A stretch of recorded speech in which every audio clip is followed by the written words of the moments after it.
In this presentation, I'm going to be talking about Mesa Orchards.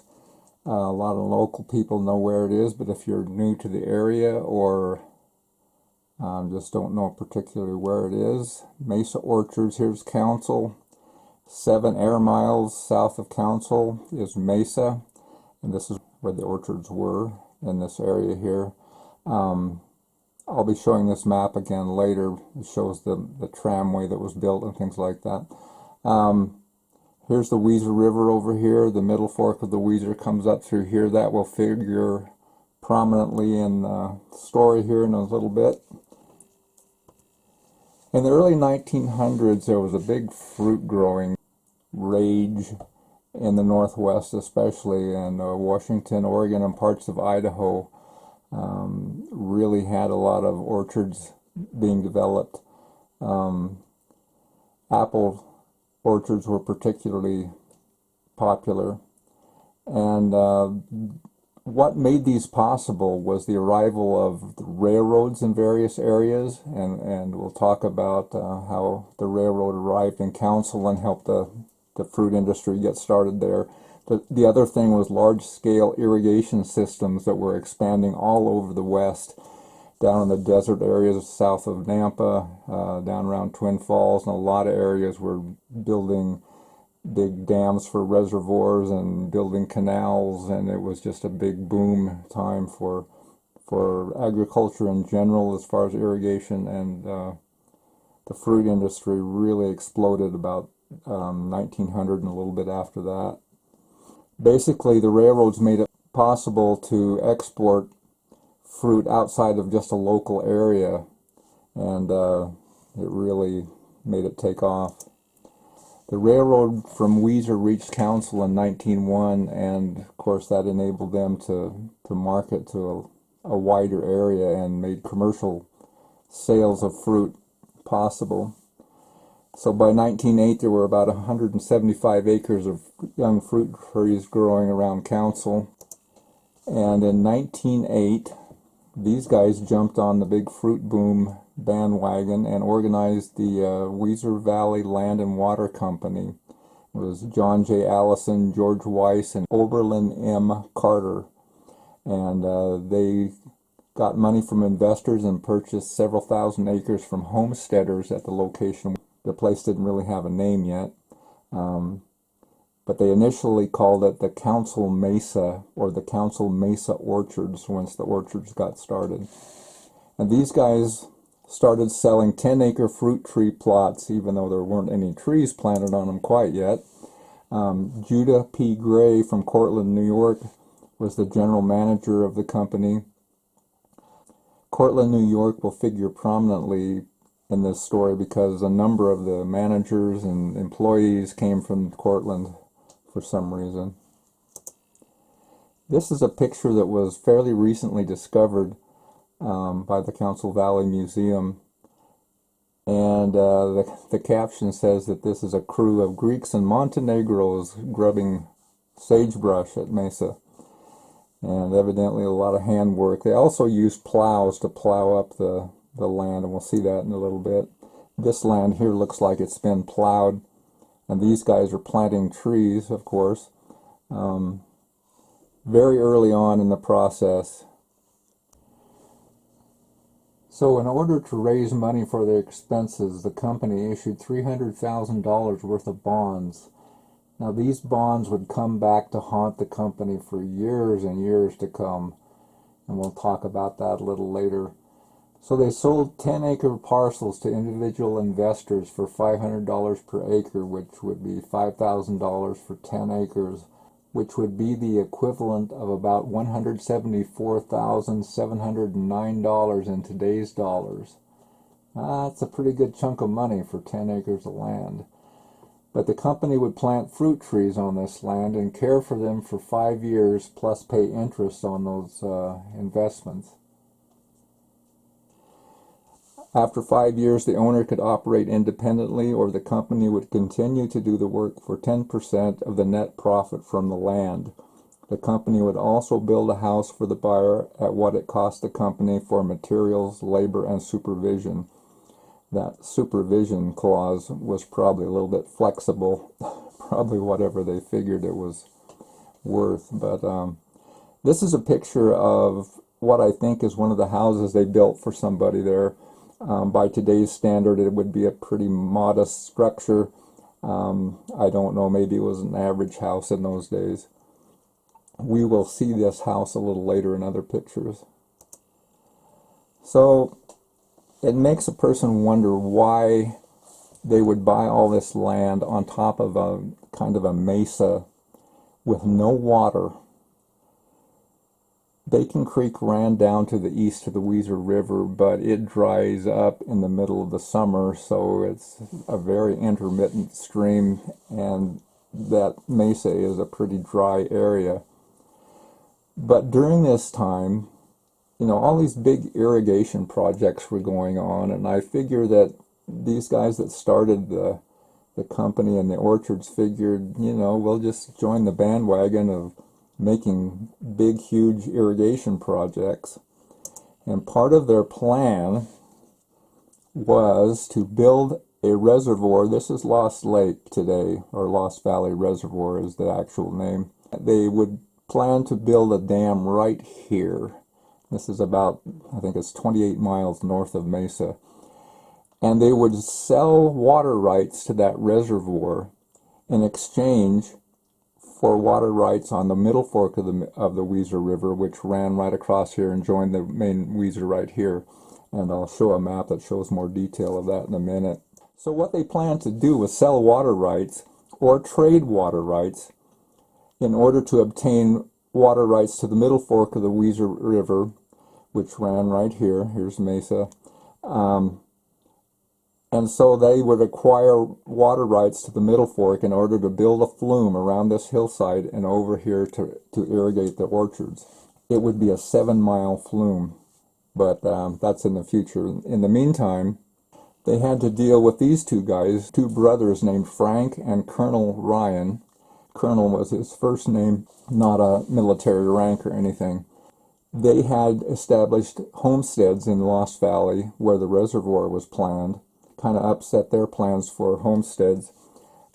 The case went to court, and they challenged the reservoir idea. And even before the court case was completed, the company started building the dam across Lost Creek, and started backing up water in September of 1909. It only took about a month to build that dam, which is a remarkably short time. And one thing that's interesting to me, these guys are loading dirt and rocks into wagons and hauling them over here and dumping the dirt. Talk about labor intensive. And just the way they did it, I guess. These pictures show the same thing. It looks like they're rip-wrapping the face of the dam with rocks. This is looking east. This is looking back west when the dam looks like it's nearly completed. So after the dam was completed, I think it was that fall, the lawsuit was resolved and the Ryan brothers won the lawsuit. And ironically, their claim was that the land was worth more as a reservoir site. So they got paid $16,000 for their two homesteads, which would be like $500,000 in today's dollars. So they came out pretty well on that. Frank Ryan became a Weser attorney, and he was a very well-known Weser attorney for years, and his son, Harold Ryan, became a federal judge in Boise, had a really nice corner office up high in the federal building in Boise. I visited him there and got some of these pictures from him. So in 1910, the company built a sawmill on the middle fork of the Weser River at the mouth of Fall Creek. And they started cutting lumber and supplies for the flume that they had planned. And they also had 100 men digging ditches where the trees were going to go. These are just some of the surveyors that surveyed the flume and also surveyed the irrigation system, which was very extensive, and we'll see a map of it a little later here. This is that sawmill at the mouth of Fall Creek. There are actually 14 people, I think, in this picture. They're hard to see, but there's a guy standing right here. There's a couple of guys loading a wagon with lumber, and when you zoom in on the original, you can actually see the sawyer right in here. Here's another picture from the ground looking kind of east. Here's another view looking kind of northeast or east.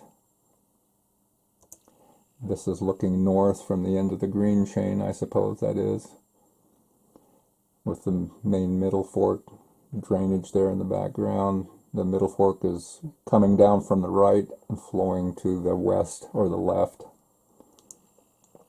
This is a construction camp, and I'm not positive, but I'm thinking that this right here is part of the concrete abutment for the diversion dam that went right across here. I'm not sure, and I'm thinking this is probably a road to bring concrete in to create this diversion dam. Here's the diversion dam. It says a spring view of Middle Fork Diversion Dam, but water doesn't look all that high yet. Looks like the flume is pretty well completed right in here. This is that concrete abutment that is still there, actually. It's hard to see. The main Middle Fork Road runs right up here, just above this, and goes on up to the head of the Middle Fork. Here's another view of the diversion dam. And yet another view. Bunch of little kids sitting on it. Here's a picture during high water, and that's a kind of a nice picture of the diversion dam edge here and the abutment that's still there. Here's the flume right here, the start of it. Here's a picture of the flume under construction. I think it was 5 feet wide, and just think of how many of these posts for 7 miles on both sides of this thing, and all this 1.5-inch fir lumber that it took to build 7 miles of flume around the hillsides. This shows the route of the flume. The Middle Fork, you know, is this green area here. The diversion dam was right here. Followed the hillsides to cross Fall Creek. They initially built a trestle, which I'll show you here shortly. It came in and out of the canyons around here, and I drew this a little bit wrong from here on. It actually came into Mesa at the northeast corner of the property, about in here somewhere. But it was about 7 miles in total length. This is the trestle across Fall Creek. This was later replaced at some point with a siphon, which was a 36-inch in diameter wooden pipe. And we'll see more pictures of that type of pipe here in a little bit. But this big trestle was originally what crossed Fall Creek with an open flume on top. This is one of those wooden pipes that was the main part of the flume. This is looking west. This wooden pipe goes down here and comes up to a concrete junction box where the pipe is converted to open flume to go on around the hillsides. And there were several of these along the way, and some of them were buried for some reason. This one is just sitting on the surface. And we'll get into the construction of these siphons. And you probably know, if you take a garden hose and it's full of water and you hold one end up level with the other end, water will be at the same level on both ends. And then if you lower one end, water will run out.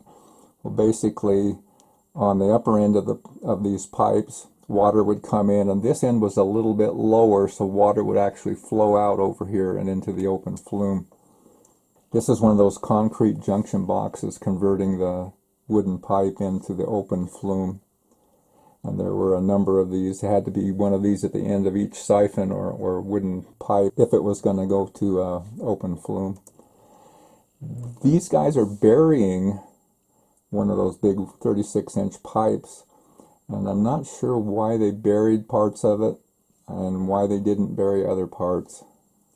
When they got to the actual orchards, smaller pipes would take off from this one, and some of them were buried too, and they had a lot of smaller wooden pipes after this. Here's a section of open flume going through a cut, which is kind of interesting. I'm going to show you several pictures of the flume now. This caption says, This is a section of our 7-mile boardwalk. This board on top here evidently was one they would walk, and somebody told me that they had to have a guy walk the flume every day to make sure that it wasn't leaking too badly. So here's another shot of the flume, guy walking the boardwalk.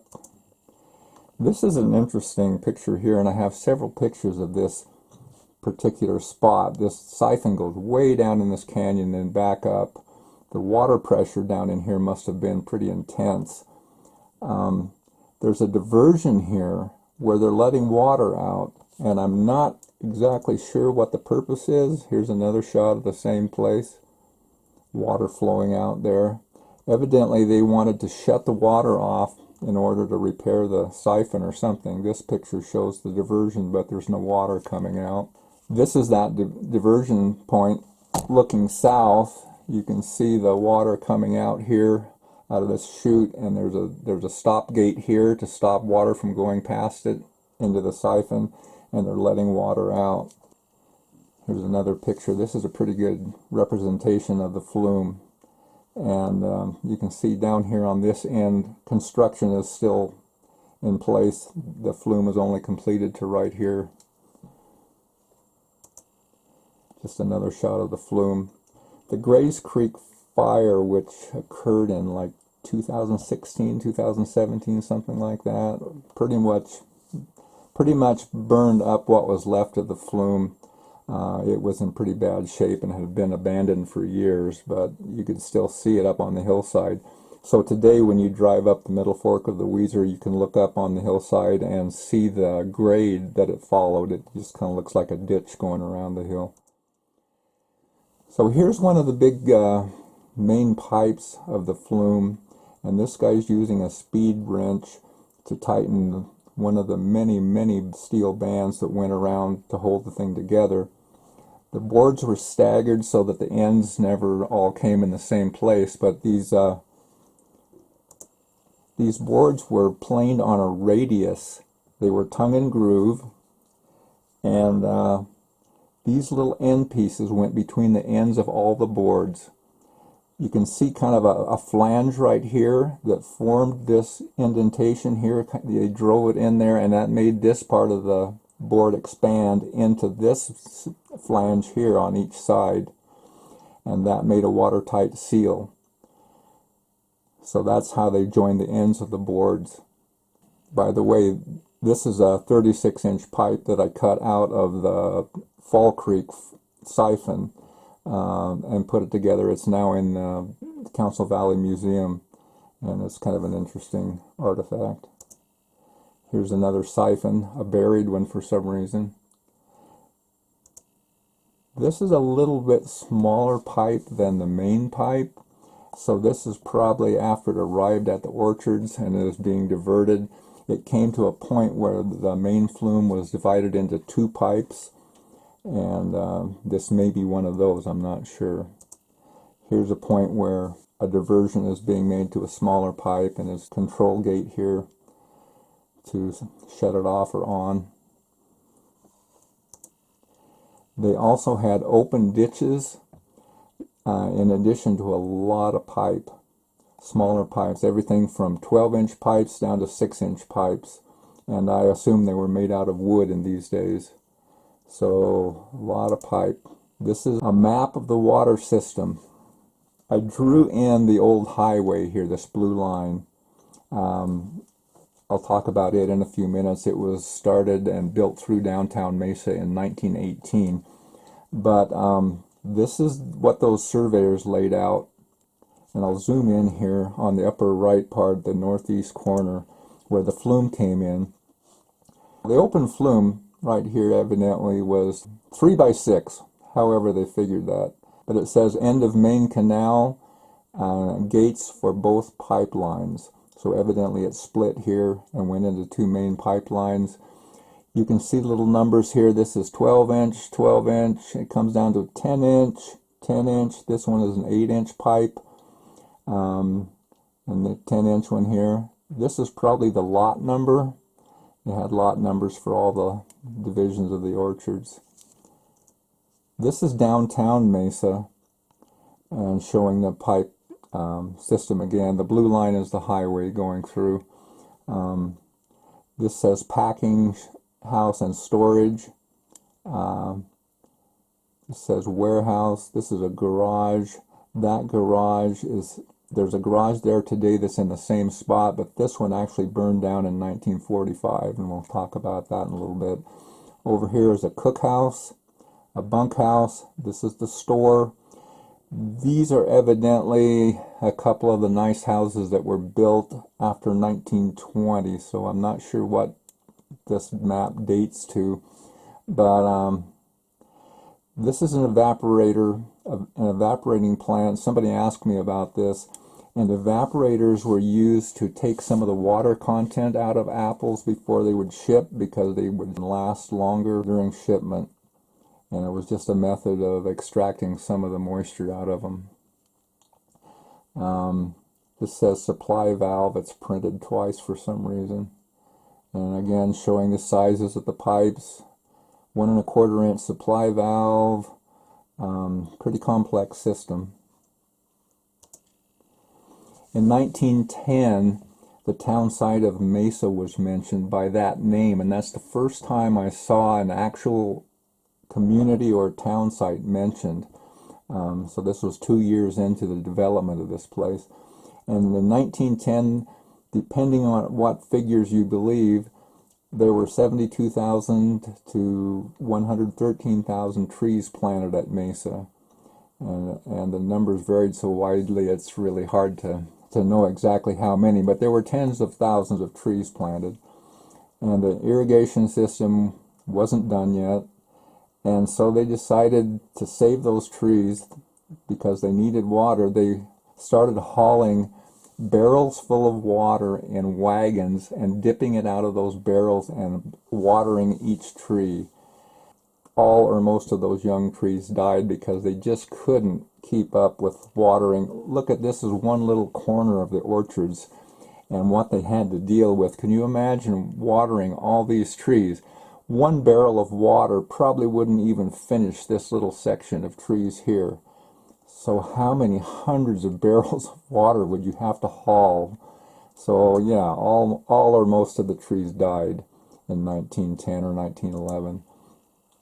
This is just a shot we have at the museum of trees laid out for planting. I'm not sure why they did this, but evidently it helped them get organized. Here's a couple of guys plowing sections of the orchards. This could have been for planting trees, or it could have been, they also had acreage for alfalfa and or grain that they would grow. An internal document that we have said in 1910, the first subdivision of 1,000 acres is nearly all plowed. The flume is being built at the rate of over 1,000 feet a day. Must have been some pretty intensive and multiple crews working on that to make that kind of progress. So in 1910, the company gave the impression that everything was just going great and things were forging ahead just fine, but they were actually in pretty serious financial trouble. They were spending way more than they were, well, they weren't really taking in any money except from people buying some of those 10-acre lots. So they had over $217,000 in 1910 dollars for expenses, which would be like $5 million today. They were spending that much every year. And in some of the internal documents that we've come across, a condemnation suit is mentioned, and they didn't really say much more about it, but it was pretty obvious by the fall of 1910 that they were in serious financial trouble, and all work stopped at Mesa because they ran out of money. The flume and irrigation system were only partly done. Contractors were demanding money, and they had loans for large amounts that they couldn't pay off. And some of those early bonds that I told you was going to plague them for years, those bonds started becoming due. They matured, and they had to pay investors the interest on them. The payments that were due in 1910 came to over $175,000. That's 1910 dollars. A lot of money. And on top of that, they discovered that some of the first bonds that sold, those ones that I told you would plague the company, were purchased, quote unquote, by members of the company without any intention of paying for them, for the sole purpose of getting bonds certified and issued, and to make it look like the company had enough money. And I don't know if anybody went to jail for this or what, but this was pretty fraudulent practice. And so they weren't doing very well financially. And because of that, they installed a whole new board of directors. David W. Van Hoosen became president. He still lived in Cortland, New York at the time. And to me, this is spelled Van Hosen, but when I met his granddaughter, Beth Van Hoosen, she pronounced it Van Hoosen, so that's the way I'm going to pronounce it. Some of the investors in the company invested more money or just kicked in money to keep the company going, and David Van Hoosen kicked in $100,000 of his own money, which would be like $2.6 million in today's dollars. So the guy had some money. Here's one of the pictures that we recently discovered, that was recently donated to the Council Valley Museum. And I don't know exactly where this is at Mesa. It has to be early in the development. They had tent structures, and I don't know what this partially completed building is here. Don't know where this is at Mesa exactly.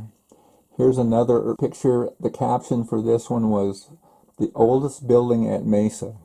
And they're referring to this log building on the left here. I'm kind of assuming that maybe this was one of the homestead buildings that was there when they bought the acreage, because, you know, they built that sawmill right away when they started developing this place.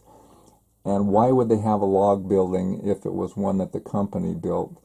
So I'm thinking it was there when they bought the property, and that building is still there today. And I'll have a picture of it that was just taken a couple years ago. Here they are moving that building for some reason. They also had a blacksmith shop. The front of this sign says Council Mesa Orchards, General Blacksmithing and Horseshoeing. Kind of a nice building, but they didn't like where it was evidently either, because they moved it to some place. So November of 1910, they were pretty desperate for money, so they issued $600,000 in corporate, quote-unquote, refunding bonds, and they were supposed to pay 6% interest. They were kind of like, you know, a municipal bond where people would buy a bond, and when it matured, they would get their money back plus 6%. So they started selling these bonds in January of 1911. Meanwhile, those first bonds that were plaguing them were still becoming due. And with investment that came in from these bonds and whatever else money that investors kicked in, they were able to complete the irrigation system, which was vital to making the orchards work. So once they had the irrigation under control, they planted thousands of new trees. They established a store. I don't know what building that was, because they're going to replace it with another store here in a few years. A dentist named I. Stanton Carter was a brother of Oberlin Carter, who was one of the original establishers of the Weiser River Land and Water Company. He was a dentist, and he initially managed the Mesa store, which had the post office in it, and I'm assuming he was the postmaster. He later established a dental practice in Council and became pretty well known in Council as a dentist. They also established a school at Mesa, and since Adams County had just been established in 1911, my assumption is it was school district number 1 because it was the first school that was built after the county was established. Adams County was cut out of part of Washington County, so all of Adams County that we know now was originally part of Washington County until 1911. So a temporary school was built that year. Here's the store that they built. It says Council Mesa Orchards General Store. And some guys hard at work here. This is the store again. Says Mrs. Carter is on the left here. I assume that was Stanton Carter's wife. Here's the store again, and that house on the left is the one we saw a while ago that maybe the company built for one of the investors or owners of property there. That automobile right in the middle there was probably very rare. I'm assuming it was a company car because we have pictures elsewhere of this car that appear with company employees driving it and stuff. So by 1912, there were a few cars around, but not very many. They were a pretty rare sight. Here's one of those pictures that we recently had donated. Don't know exactly where this is. This may be what is downtown Mesa now.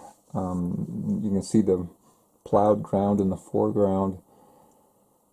Don't really know what these buildings are or what the exact date, but it's got to be pretty early in the company's history. This picture probably dates to 1911, 1912, and there it's from an album that Judah Gray had, and it says where our men eat and sleep. So one of these is probably a bunkhouse and one is probably a cookhouse. I believe this was probably over west of the downtown area, as I'll call it. In later years, there was a barn over in this area, and that's kind of my assumption, so I'm not sure about that. These guys are cutting up potatoes to plant between the trees, and they did that because they wanted some kind of return on the investment before the trees could actually bear fruit. So these guys are cutting up a lot of potatoes to plant. So also planted between the trees, when the trees were too young to bear fruit, they tried corn. This is late in the season, and you can see just the base of the corn stalk sticking up here. They also planted onions, evidently, because this picture was one of the pictures in the J.P. Gray album. Another picture shows carrots growing. So they tried that. This is not, neither one of these is between the trees, so they had actual fields of these things. And asparagus was planted between the trees, and asparagus plants kept sprouting up for years after the company had stopped planting them, and people couldn't get rid of it. It was kind of a hassle. 1912, they built a really nice school. It had 2 classrooms, and each classroom had a teacher teaching 4 grades. And this is that school. This picture dates to about 1920. So that shows the front of the school looking south. And this is a picture kind of looking southeast. This picture was probably taken in the 1960s, maybe early 70s. This is the back side of the school. This is the south end of it here. This is the west side. And this is a 2-room outhouse right here. All this was abandoned at the time. The school was no longer being used except for storage. And it eventually fell in or was torn down in later years. So 1912, 97% of the Weiser Valley Land and Water Company was owned by 5 people. H.H. Harrison and James Gaunt of New York, J.A. Wavell of Cortland, New York, there's Cortland again, Judah P. Gray of Mesa, he had moved from Cortland, he was the vice president and general manager of the company, and David W. Van Hoosen of Cortland, New York was the president. He still lived in Cortland at this time. And they were struggling still to pay the bondholders on these initial bonds that were coming due. So by that time, blight, which was a contagious disease that killed trees, had arrived in the area, and the state fruit inspector made regular examinations of local orchards, and if he found trees with blight, he demanded that they destroy those trees. Some local growers didn't destroy their trees, and they were actually arrested and tried in court for not destroying those trees. They were pretty strict about it. So in 1913, several purchasers, this is from an internal document written by somebody in the company. Several purchasers have already built homes, and the company does not encourage homemaking at present because it desires as far as possible to keep the orchards in one large tract during the development period so as to ensure uniformity of care and cultivation. So they are offering to build you a home, but they didn't necessarily want to. They wanted to keep management of the orchards pretty well in their control. So 1914, still no insect pests. They had blight to deal with, but orchards down in the Payette area were starting to spray for insect pests. So trouble was on the horizon. The company was still having financial problems. David Van Hoosen, the president of the company, described it as having plenty of good assets but no money. In other words, they had lots of land, probably some good equipment, but not much money, not much cash flow. But in 1915, they built a new store which housed the post office. I don't think this part of the building was built in 1915. I think that was added later. But the sign out front says the Mesa Orchards. And you can see a gas pump here.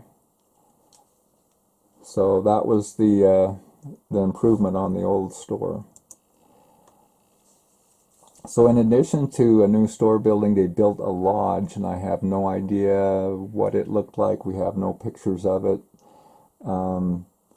It was reported that they had 2,500 acres of orchard land partially cleared, not planted, but cleared, and they had 1,400 acres actually planted to trees. And 1,000 acres had been sold to investors for that $500 per acre price. And in 1915, in the fall of that year, some of the trees finally began to yield fruit. I don't know how big of a crop it was, but they finally started making a little return on their investment. So in 1918, the state was working on the North-South Highway, which was today's Highway 95, essentially. But that's what they called it, either the North-South Highway or the North and South Highway, depending on what source you were reading. And it went right through downtown Mesa. This was a dirt road, maybe it was gravel, it certainly was not paved yet. And this red line, this is actually an aerial photo from 1952, something like that. The red line shows the highway that they built in 1918. You can still drive this stretch right here up until right here. This little section is gone, but you can drive it over in here, but then the switchbacks down the north side are no longer drivable. This shows the present Highway 95 that was built in 1974 and completed in 1975. I'll talk about that more in a little bit, but this is kind of an interesting view of the orchards in the early 50s, showing kind of the extent of it. This is looking south from Mesa, off the side toward Indian Valley is off in here. This is that north-south highway going over here, and it goes on down into Indian Valley. And it looks like maybe this is a road going over to Alpine and on to Cambridge. This is looking south at downtown Mesa. This is the downtown area over here. Here's the road when it was probably fairly new, probably in the 20s, early 20s. You can see the size of the trees. Here's another shot from a similar angle after the road was paved. I don't know what year it is, but it just kind of shows you that it's the same basic road. So I'm showing this just to show you that this is that 1918 to 1921 road that they were building, that went around this way, came across. This is the current highway. The old highway went around here and then kind of a devil's elbow type thing over out of sight here and came across a bridge across the Middle Fork and then came back around like kind of right through here. This line shows the old Mosier grade which was established in 1876 when the very first family moved to Council Valley and settled. George and Elizabeth Mosier brought a wagon down this hill in 1876, which was the same year that Custer was wiped out. George went back to Indian Valley, borrowed a plow, and plowed a furrow around this hillside to put the upper wheel of his wagon in so it wouldn't tip over going around this hill. And then he established a trail right down through here and across what must have been a ford at the time, or created a ford, and went on to Council Valley. And I just got some more pictures. In the winter, you can see that old grade really plainly sometimes when the conditions are just right. This is that 1918 early 20s highway that you can still see. This is just some more pictures of the Mosier grade here, this highway, and the current highway goes around here. David W. Van Hoosen moved from Cortland, New York to Mesa so that he would have a hands-on role in running the company. And he brought with him Charles Seymour from Cortland, who was his partner, and they were pretty much the head honchos. They pretty well ran the company at this time. They invested a lot of money. I think this is probably when this wing of the store was added. And you can see it says Van Hoosen and Seymour on the front of the building. It says post office here. There's an interesting old gas pump over here. So at that time they enlarged the store, post office. They built a packing house and fruit storage buildings. They were either built or enlarged. Equipment was modernized. They built an equipment warehouse, and they built some houses for year-round employees. And I think I have pictures here of some of the little houses they built for the year-round employees. This was on the east side of what I'm calling downtown, and we'll see an aerial shot a little later that shows these. Sometimes they call them cottages. These are winter shots, obviously. Interesting old car on the left here. And here they have big piles of limbs, evidently for heating their homes. So this is when they drilled a new well, and I'm not sure what year this was, but David W. Van Hoosen's son, Minders, said that when they drilled the well, they no longer had to melt snow for water in the winter. So I'm not sure if he was referring to this well or not. This seems to be one of those early pictures that we got fairly recently. On the left here it says Dr. Carter's residence, and it looks like a tent cabin with a wooden floor and sides and then a tent on top. So again, he was the first guy that ran the post office and store. So this is probably actually earlier than some of the later pictures we've been looking at. And again, here is that log building.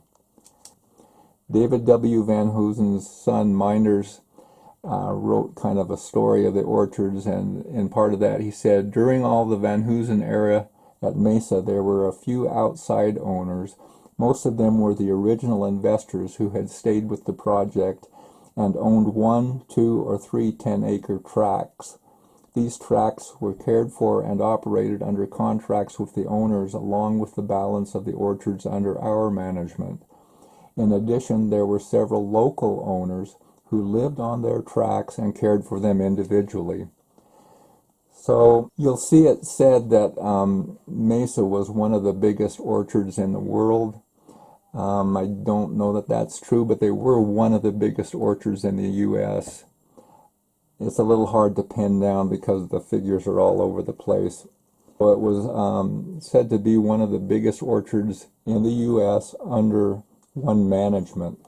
What they meant under one management is what this refers to. They pretty much managed the whole set of orchards, even though they weren't all owned by one company or one owner, but they tried to keep it managed pretty much similarly across all the ownerships.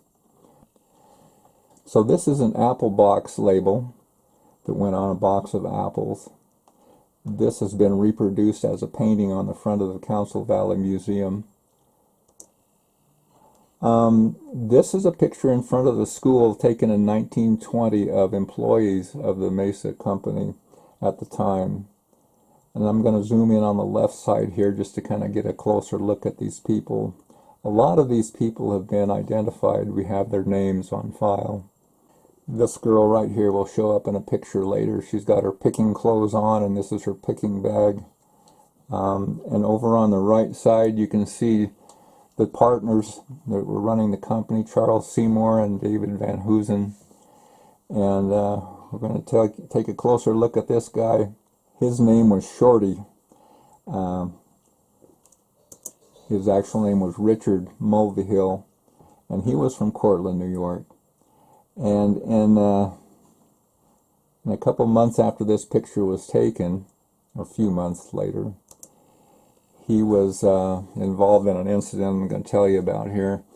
In the fall of 1920, they had just completed a big new packing house, and it was done just in time to pack in most of the year's apple harvest.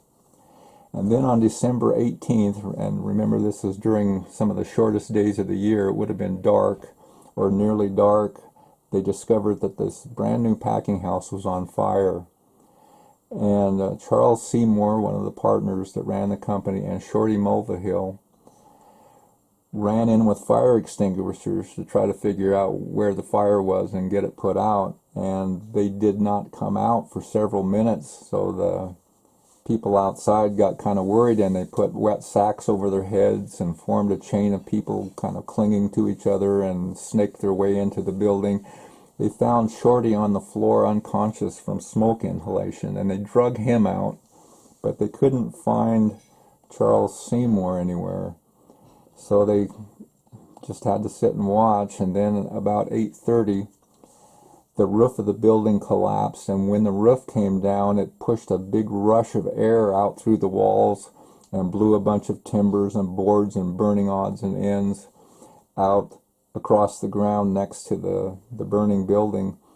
And one of the things that rolled out from that rush of air was the partially burned body of Charles Seymour. So David Van Hoosen lost his partner. Not only that, but the whole packing house was a total loss, plus most of the year's crop of apples, which was some 50,000 boxes of apples, and a significant amount of machinery inside. They had conveyor belts and machinery for processing the apples in there. The loss of the company was estimated at $200,000, which would be like $3 million today. So Van Hoosen sent for Horace Woodmansee in Cortland, New York to become his new partner, and Horace Woodmansee moved into Seymour's old house. We'll talk about the houses they built. This house is one of 3 houses that Seymour and Van Hoosen built along the west side of the highway, or west side of downtown Mesa. This house is still there. And this house is the only other one we have a picture of. It burned down in 1971 along with one of the other houses. These houses were virtual mansions to people in that time. This was like 1920, early 20s at least. They were just really nice houses compared to the average house in the area. They're kind of typical 1920s style houses. So in 1921, the Adams County Leader reported that there were 1,150 acres of apples growing at Mesa, 100 acres of peaches, 50 acres of pears, and 2,500 acres of alfalfa and grain. They grew alfalfa and grain probably to feed all the horses they had for working the ground. And I don't know if they sold any or not, but in November of that year, David W. Van Hoosen became a state senator from Adams County and started serving in the Boise legislature. Only a couple years later, he died while he was at Boise serving in the legislature. His body was shipped back to Cortland for burial, and his son Enders filled out the remainder of his Senate term. And then Enders was re-elected in the next election, so they evidently liked what he was doing. So David W. Van Hoosen's sons, Enders and Minders, managed the orchards along with Horace Woodmansee after that time, and in 1923 is when the name Mesa Orchards Company became legally official. It was referred to as Mesa Orchards before then, but this is when that name became the official name of the orchards. So Enders Van Hoosen married Frida Marie Solon, who was the sister of Harry Solon Sr. So that's how the Solon family became associated with Mesa. So here's Harry Solon on the right and Enders Van Hoosen on the left. Of course, the Solon family is well known for being major sheep families in the state.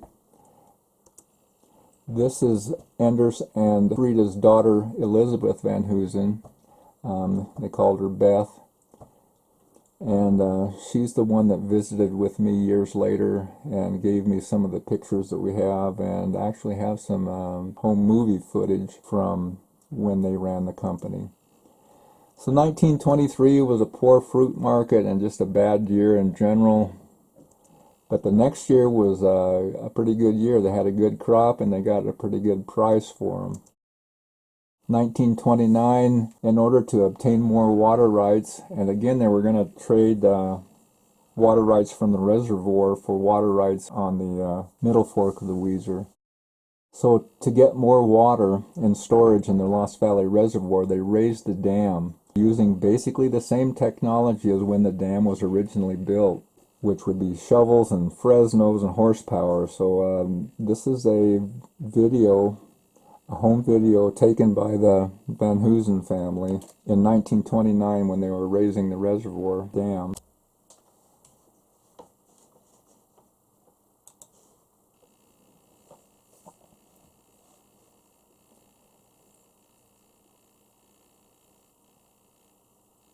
So this is looking east across the construction project as they're raising the dam. There's a little bit of water on the left here.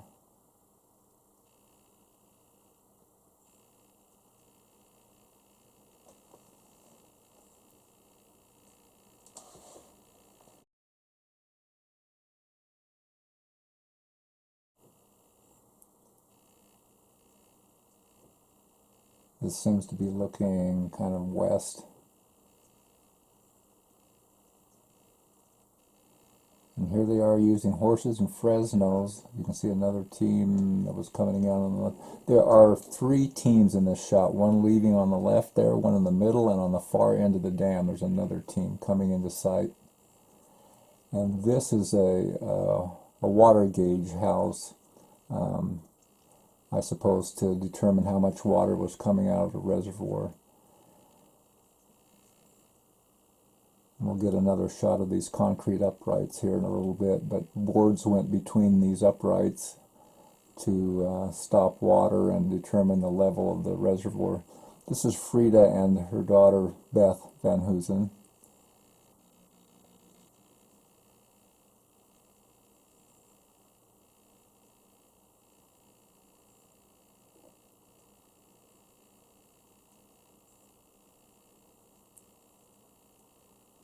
Not much water in the reservoir at this time, which makes sense. So here are the uprights, and you can see the slots where the boards went, and they still use those today. Beth and Frida again. And this device here is some kind of a scraper. I've never seen one like it, so I'm not sure how it worked. So there's several shots here of a 4-horse team hitched abreast like this, and he's using a traditional Fresno here. And the skill this guy has and how well these horses are trained, it just really impresses me.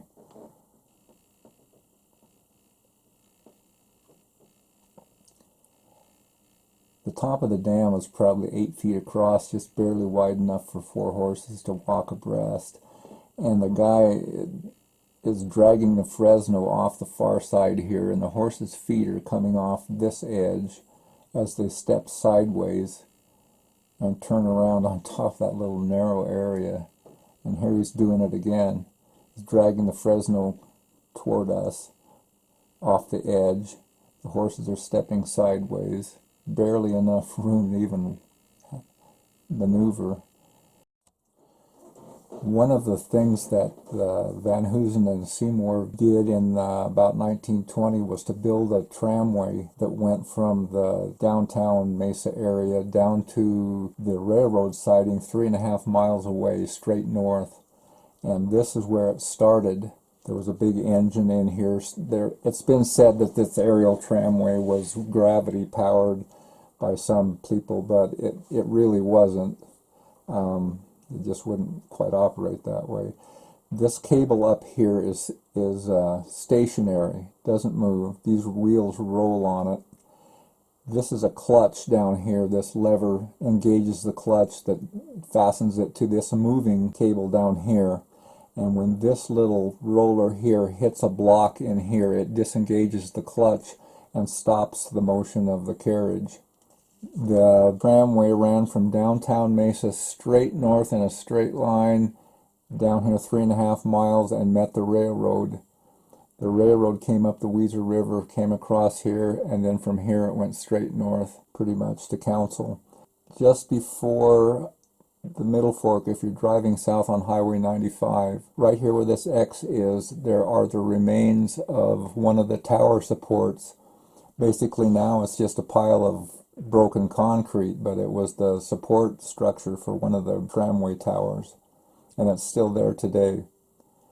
It's the only remnant of that tramway that I know of.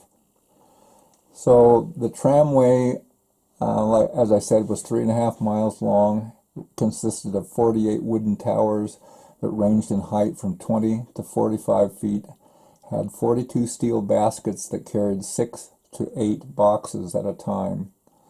This is looking north, more or less, a little bit to the east, just before the tramway went over the top and down the north side of the hill. This is a really unique picture. This picture came from the Idaho Transportation Department. You can see a tram tower, 2 tram towers there, and a basket on the left. This is where the Mesa siding was. This is the north-south highway. You can see it's just a dirt road. If you were standing here today, if you turned 90 degrees to your right, you'd see the gun range right there. That building, of course, is long gone. That's a packing shed for temporary storage. There was a big rail siding all along to the left of that building, and this is where they would unload the baskets that contained boxes or baskets of apples or fruit of various kinds. The highway goes at the same spot today. There's a house now up on top of this hill right here, and the Cottonwood Cemetery is up here too. This is a picture of the steel baskets carrying this. This one is going down the hill. This empty one's coming back. Here are some of these houses that the Van Hoosens built. This is looking northeast. This is a dehydrator over here, one of those buildings I mentioned where they took a little bit of the moisture out of the apples to make them keep longer. You can see a tramway tower right here. You can barely see the tram line right here. These baskets are being stored temporarily. They have lids on them so they can be stacked up, and a lot of times, as you'll see later, they would put straw on top of these to keep them from freezing or being damaged. There's a conveyor right here, and you'll see some movie footage of them using one of these conveyors a little later. This is looking northwest from not quite downtown Mesa, but kind of in the middle of things. So here again, to orient you, this number 6, this is where the tram started. This is the machinery that ran it right here. You can't really see the cables, but they would be running right through here. So starting over here, number 1, you can barely see the store, and then the cookhouse. that log structure that was here for many years and still is, the school, the garage or machine shed, whatever you want to call it. This is the one that burned down in 1945, and there's a building right there in that same spot, same size, probably put on the same foundation today. Here's a packing shed right here. And here's another one of these little conveyor belts that ran across here to move boxes and baskets. This is looking east. At least it's kind of a panoramic shot that I put together from two different pictures. This part is looking northeast, and I'm going to zoom in on that and show you the left picture. This house is still there today. It's probably been remodeled, but the highway ran right through here, and that house is still right there on the right side, on the east side of the old highway. There's the little log building. So just panning to the right a little bit from the log building, you can see the store, the cookhouse, and this here I'm convinced is a buried irrigation line. By this time, this is probably the 1920s, maybe even 30s. There's a car here. You may be able to judge the year of the car better than I can. So this is quite an amazing picture. This is a panoramic shot made with a special camera that could make big panoramic pictures.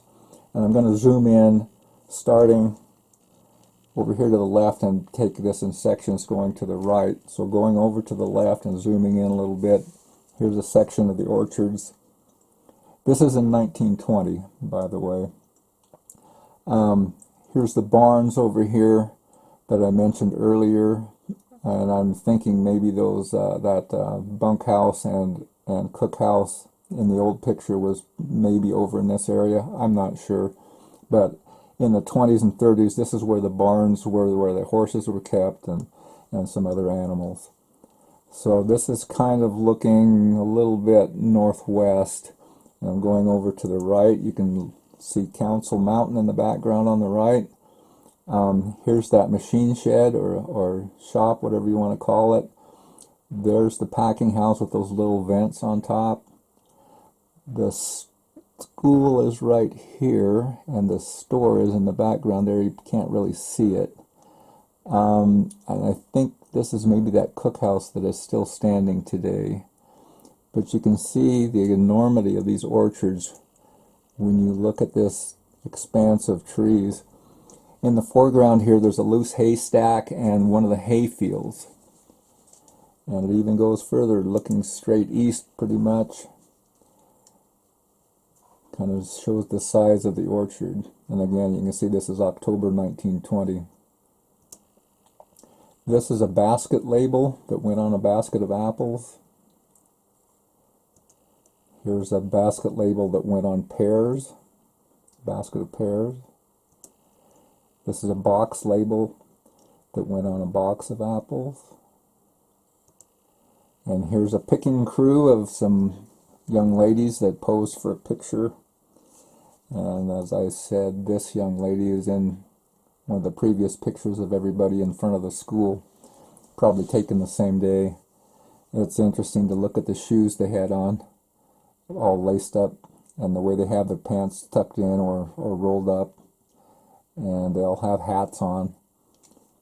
The trees aren't terribly big here, kind of interesting. Here's the packing shed with those vents on top. These apples stacked along here, they would do that fairly commonly when they ran out of room or got behind on putting apples in boxes or baskets. They would just pile them in rows like that. It didn't seem to hurt them, evidently. So what I'm going to show you right now is some 8mm movie footage that Beth Van Hoosen brought with her and gave to the museum, the Council Valley Museum, showing the Mesa Orchards in operation in the 1930s. This is some really priceless footage. And here's some of those baskets I was talking about, covered with straw.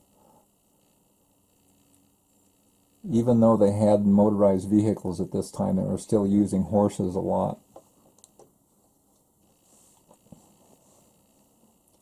Sam Gentry ran the Mesa store at this time.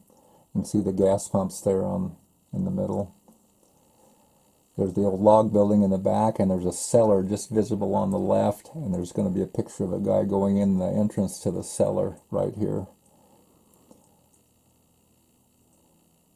More baskets of apples.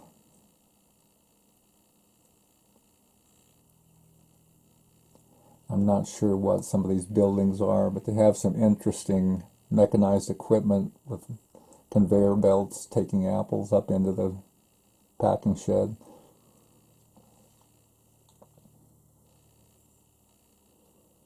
Here's a guy unloading a wagon with baskets.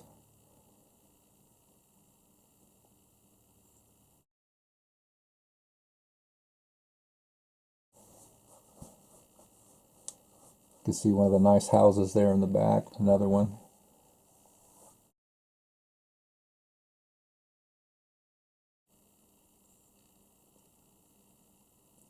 A shot of some of the apples and people picking.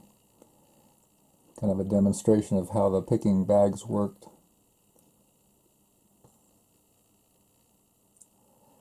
This is the front of the store, the west end of the store. And this is a picking crew getting ready to go out. This is looking west real quick here, the cellar on the right. So this picking crew is getting ready to head out for the day on these flatbed trucks. Kind of interesting little vehicles. In the fall, when picking season came, the company would hire about 500 people from around the area. Some of them would camp out. Here's a rare picture of Mesa siding. All those boxcars are waiting to be filled with fruit. That's the bottom end of the tramway there on the right, and the packing shed. And here the tramway is in operation with boxes of fruit headed for the siding. This is back at the siding again, an empty basket headed back up and a full one going down.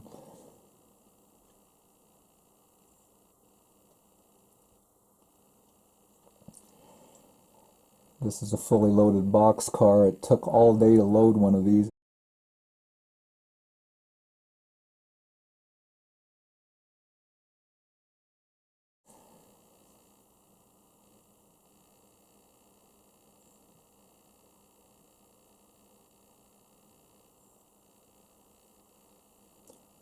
There's a crawler tractor, kind of an early model, and this is probably a Fordson tractor. They were very popular in the 20s and 30s.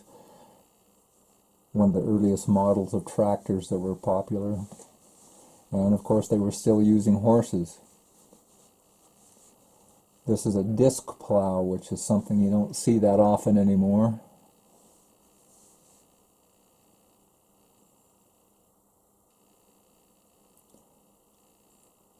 And the things sticking out from the back wheels on these tractors look pretty dangerous. Here's one of the Van Hoosen houses.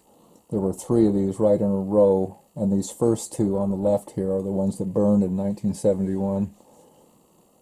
Here's the start of the tramway. The exposure on this is a little bad, but you can see a guy taking a basket, a steel basket, out to engage it in the moving cable. I'm not sure exactly where this is. It must be somewhere near the headquarters, because there's a conveyor belt there. Looks like a bunch of basket lids on that container. There's some boxes headed out.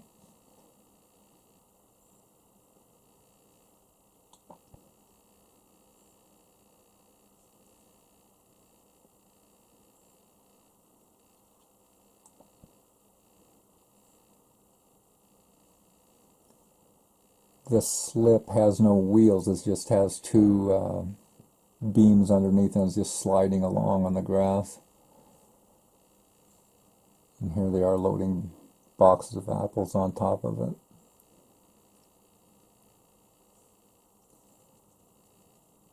even though the images in that footage from 1930s, things looked like they were going well, the Great Depression was going on, of course, and fruit prices weren't great. The cost of spraying had become pretty challenging. Codling moths had developed some immunity to lead arsenate, which is what they sprayed a lot, and almost continual spraying was required to keep the worms from taking over an orchard. So they sprayed a lot of lead arsenate, which is basically a combination of lead and arsenic.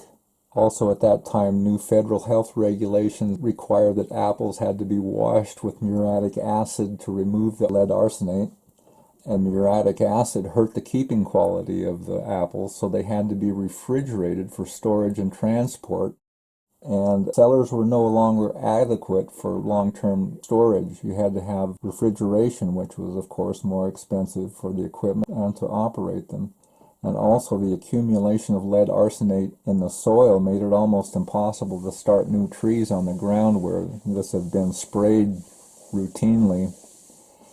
And one thing I've got to say is I talked to a guy that worked at the orchards when they were using horses out there. He said that from the spraying of lead arsenate, the grass out there got covered with it, and the horses would go along grazing as they pulled a slip or a wagon, as horses will do, and from eating lead and arsenic, they just got sicker and sicker and finally had to be put down.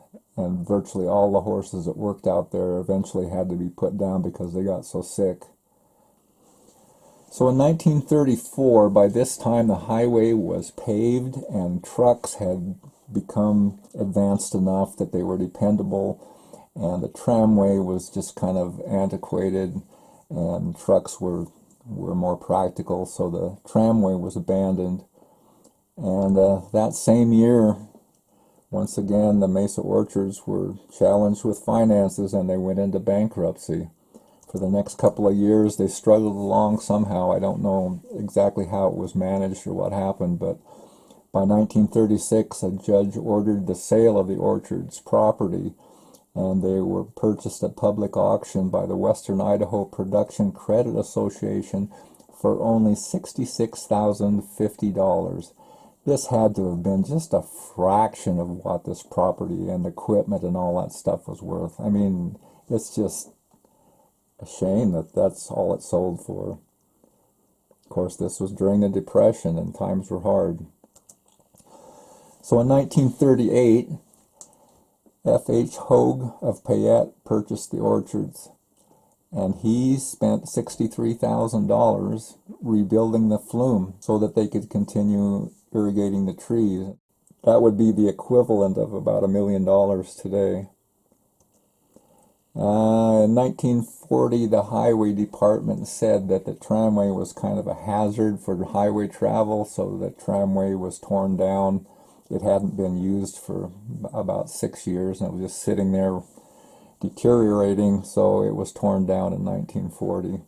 It crossed the highway in 4 places, which made the highway department a little nervous. So in 1941, of course, December 7th, Pearl Harbor happened, and Japanese citizens that lived along the coast, like in California and Oregon, were required to move inland or to go to concentration camps. The Japanese, it's my understanding, that lived around Weiser and Ontario, that area, didn't have to move, but if you lived along the coast, it was required. And some of the Japanese people moved to Mesa, a few families, and they worked there and lived there. Anti-Japanese sentiment was pretty virulent about that time, and no Japs signs were shown in the windows of some of the council stores. So 1943, new owners bought the property. Sometimes you'll see in accounts of the history of Mesa that A.H. Burroughs is credited, Burroughs Jr. to be precise, was credited with buying the orchards. He was a relative of the Burroughs office equipment people. And it wasn't actually just him that bought it. J.R. Field and A.H. Langlois of Boise were also involved. J.R. Field, and I'm not sure if this was the father or the son, but the older J.R. Field was instrumental in establishing Mesa Orchards. He was an expert in orchard science and horticulture. A very respected man in Idaho in the orchard industry. So this partnership bought the orchards in 1943, and some of the private acres various individuals had bought back in the beginning were brought back into the original orchard. In other words, they bought them back. So in 1945, as I've referred to before, this building, the shop building, burned down, and at some point it was replaced, and this picture shows, I don't know what the date on this is, but here is the building that replaced that shop building. It's in the exact same location, and I don't know, maybe it's a little wider than the other one, but it's in the same location.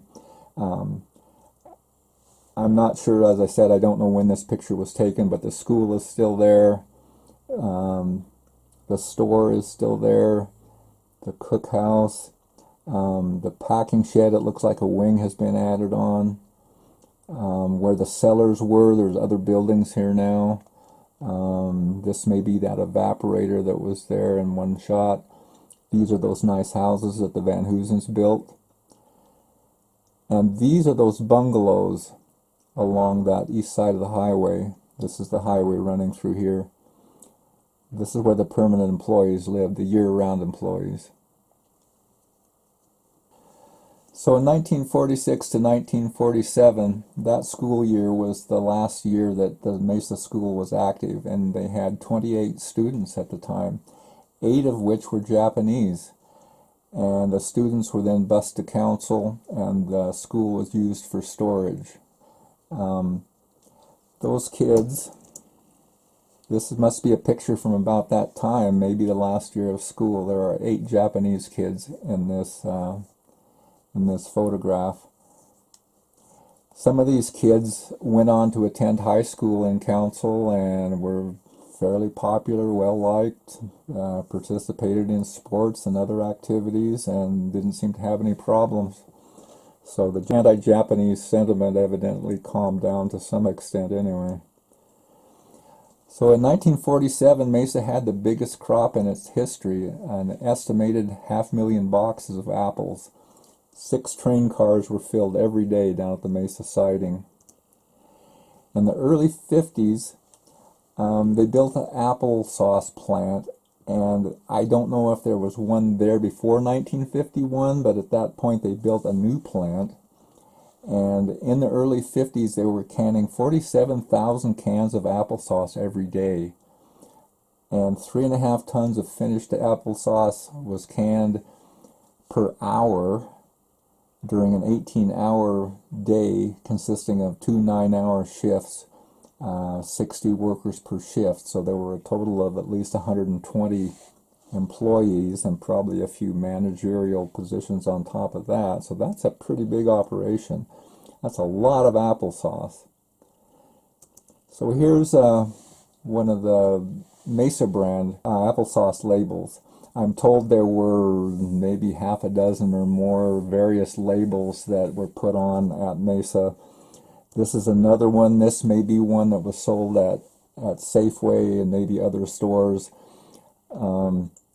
I was told by a guy that worked in the labeling part of the applesauce plant at Mesa that I think it was Safeway had a premium applesauce Mesa brand or packaged at Mesa, and they charged more for it, but all they did was change the label on the can. Same applesauce. So you buy premium, you pay for it, I guess. This is 1952, some ladies boxing apples.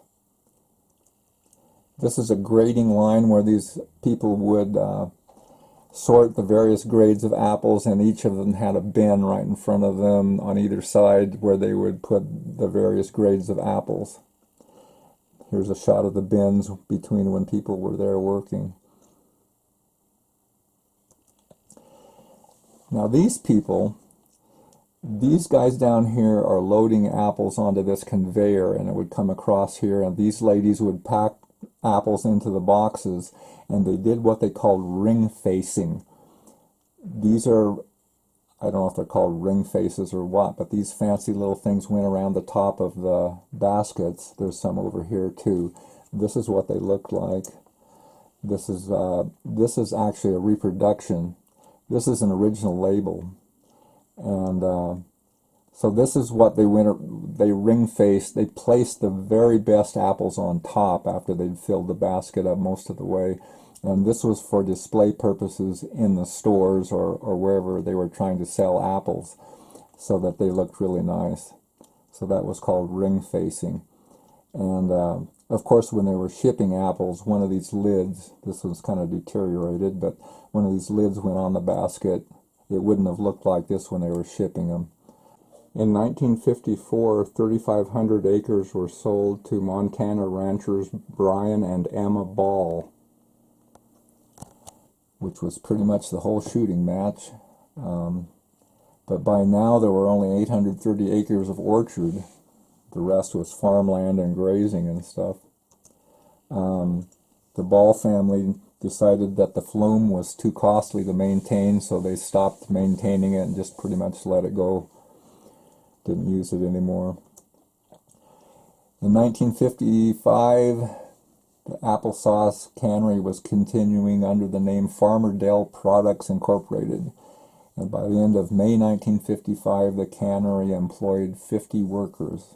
Quite a downgrade from the 120 that worked there just a couple of years before that.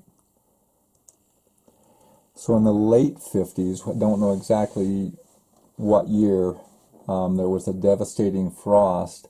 There were 40,000 baskets of picked apples on the ground under the trees that were damaged, plus all the apples on the trees, and they were all damaged beyond salvation. They had to junk them. And I don't know if this picture is from that year, from that frost, but these are apples that were just discarded out on a hillside out there. So because of that disaster, the Ball family sold 500 head of cattle to try to make up for the loss. And they planned to reinvest that money into the orchards. But before that could happen, a cellar collapsed on Brian Ball, killing him on September 29, 1960. He was only 63 years old. So in 1963, Emma Ball sold 3,000 acres to Lee Dahl. He was from Vancouver, Washington, and he shipped in about 1,000 head of cattle. Some reports claim he shipped in a couple thousand, but 1,000 is a lot of cattle. This is a picture that the Adams County Leader featured that year, showing Mr. Dahl unloading his cattle at the Mesa siding. For some reason, that sale to Dahl fell through, and the property reverted back to Mrs. Ball. Until 1967, they again sold 3,500 acres, which was pretty much all the acres they had, to Mr. and Mrs. Harry Dahm of Parma. They also owned Karcher Mall, and they planned to run cattle on the Mesa. And they started removing some of the old trees, and the younger trees in sections of the orchard were checked to see if they were worth keeping. Some of the old buildings were sold or torn down. So you can tell the operation was in severe decline at this time. It turned out there was insufficient water for cattle without the flume, and with only Bacon Creek, which dried up midsummer. It just didn't work out to try to pasture cattle there, so Emma bought the property back from Mr. Dahm. And in 1971, two of those nice houses that were lined up along the west side of the highway, the article says they didn't really know what caused the fire. They thought it was an upstairs in one of the homes, and caught the next one to it and burned two of them in 1971. In 1972, Mrs. Ball said, "We have only enough apple trees for our own personal use and run about 150 head of cattle." And she died that January of 1981 in California. I don't know the whole story behind that, but her family continued to live at Mesa, and they still do today. The Mesa post office was discontinued in 1983 when Audrey Kilborn retired. The post office was in her house, so when she retired, that was pretty much the end of the post office. The land that the Ball family didn't keep, I'm not sure how many acres they kept, and they continue to have a ranch there where they put up hay and have cattle. But the land that was not kept by the Ball family has been subdivided and sold for homes, which there's a lot of them out there today. In 1975, this picture shows the new highway route. The red line is the old highway route. You can still drive from the new highway at a cutoff down here. You can drive up through Mesa and down through here and right to here. And then that's been changed through here, and I don't know if any of this right here is intact. The switchbacks off the north side of the hill are still there. You can't drive on them, but they're still there and you can see them very plainly. So that was 1974 when they built most of that, and they finished it in 1975. This is a modern satellite shot of where the orchards were. And it's basically an outline of this area where the trees are. I just outlined in red where the orchards were, shows where the highway is going through today. And you can see the trees are pretty well gone. There's probably a scraggly old tree here and there, but most of these have been divided into private lots for people's houses. The Mesa store eventually ran down to the point where it was just a shack that was deteriorated. I don't know if it burned or fell in or was torn down. You can see the old gas pumps out front. This was probably in the 1970s. I'm not sure what year it would have been. This is that shop building that replaced the one that burned in 45. This is looking northwest, with Cuddy Mountain in the background. This is from the old highway, by the way. These next few pictures are. I was just driving through. This is that cookhouse, as they called it. It may have been used for office space later on, I'm not sure. This water tower, I'm told, was a later addition to the orchards. I have no idea exactly when it was built or why it was built. It may have been an attempt to provide water for cattle. It does say Mesa on the side of it somewhere, so that's a little bit of a mystery. Here's the old log building, the first building at Mesa. It's still standing there, and this picture was taken a couple years ago. And it's quite a historic building. It should be honored and respected, and maybe something done with it. So that's the end of my talk on Mesa Orchards. I hope you found it informative.